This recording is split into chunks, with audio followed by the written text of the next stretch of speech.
জাতীয় পার্টি কিন্তু জাতীয় পার্টি না, জাতীয় পার্টি মানেই আওয়ামী লীগ। এই বাংলাদেশকে রক্ষা করতে হলে বাংলাদেশ পয়েন্টে আমাদের সকলের এক থাকা প্রয়োজন। আওয়ামী লীগকে বাইরে রেখেও জাতীয় পার্টি নির্বাচনে আসার সুযোগ পাওয়ার অর্থ হলো আওয়ামী লীগ এই নির্বাচনে অংশগ্রহণ করলো। বাংলাদেশে ফেসিবাদ জেগে বসেছিল, বাংলাদেশের কোনো মানুষ কথা বলতে পারে নাই, কোনো মানুষ কোনো রাজনৈতিক দলের নেতৃবৃন্দ অন্যায়ের প্রতিবাদ করে রাজপথে এসে দাঁড়ানোর মতো সাহস এবং পরিস্থিতি সেই সময়টাতে ছিল না। ঠিক সেই সময়টাতেই ছাত্র অধিকার পরিষদে থেকে আমরা কিছু তরুণেরা ফেসিবাদের বিরুদ্ধে, স্বৈরতন্ত্রের বিরুদ্ধে আমরা কথা উঠিয়েছিলাম। সেই লক্ষ্যের জায়গা থেকেই গণ অধিকার পরিষদে তারুণ্যের সব থেকে সুন্দর সময়টা আমি অতিবাহিত করেছি। এই গণ অধিকার পরিষদ, ছাত্র অধিকার পরিষদ তৈরিতে আমরা জেল খেটেছি, রিমান্ডে গিয়েছি, রাজপথের সংগ্রামে আমরা নিজেদেরকে সম্পৃক্ত রেখেছি।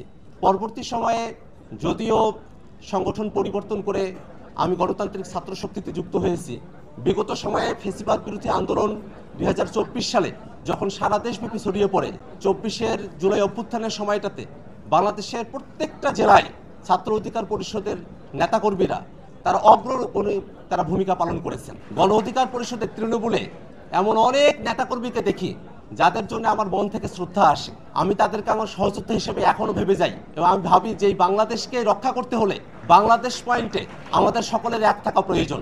এই বাংলাদেশ এই সময়টাতে একটা ক্রান্তিকালীন সময় অতিক্রম করছে। বাংলাদেশের রাষ্ট্র কাঠামোতে পরিবর্তন আসবে, একটা গণতান্ত্রিক ব্যবস্থা তৈরি হবে, জবাবদিহিতা থাকবে, আইনের শাসন থাকবে, বাংলাদেশের ক্ষমতার ভারসাম্য থাকবে।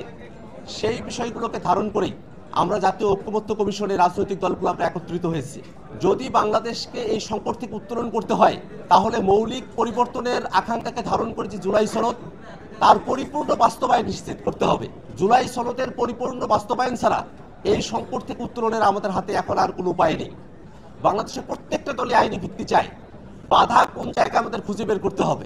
যদি কারো দলীয় স্বার্থের কারণে জুলাই সনদের আইনি ভিত্তি দেওয়ার জায়গায় কোনো বাধা তৈরি হয়, সেই দলের সঙ্গে কথা বলে তাদের দলীয় স্বার্থের জায়গা থেকে তাদেরকে বিরত থাকার আহ্বান জানাতে হবে। আমরা বাংলাদেশের প্রশ্নে এক হতে চাই। নির্বাচনে কোনোভাবেই যেন পতিত ফেসিবাদীদের কেউ অংশগ্রহণ করতে না পারে, সেটা আমাদেরকে নিশ্চিত করতে হবে।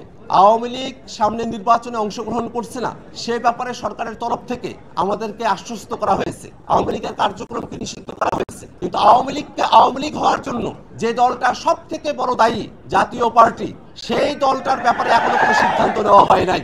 জাতীয় পার্টি কিন্তু জাতীয় পার্টি না, জাতীয় পার্টি মানেই আওয়ামী লীগ। আওয়ামী লীগকে বাইরে রেখেও জাতীয় পার্টি নির্বাচনে আসার সুযোগ পাওয়ার অর্থ হলো আওয়ামী লীগ এই নির্বাচনে অংশগ্রহণ করলো।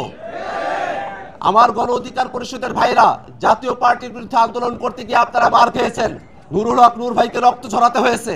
আমরা খুব স্পষ্ট করে বলি, আওয়ামী লীগের দোসর এবং আওয়ামী লীগকে ফেসিবাদী করেছে যে জাতীয় পার্টি, আওয়ামী লীগ এবং জাতীয় পার্টি আগামী নির্বাচনে অংশগ্রহণ করতে পারবে না।